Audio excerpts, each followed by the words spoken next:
dat Suid-Afrika en Namibië, jou SADC lande, is deel van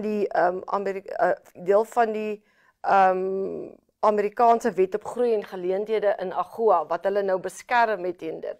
En daai tariewe van AGOA sou geldig wees tot September hierdie jaar, maar nou hierdie 21% dit het vandag in werking getree.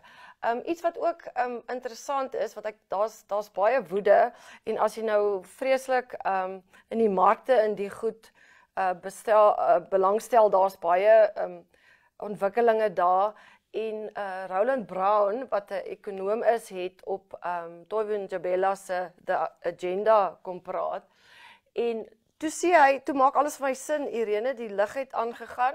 Dit is Amerika se skuld is soos triljoene. Ek het nie geweet daar is iets soos 'n triljoen nie.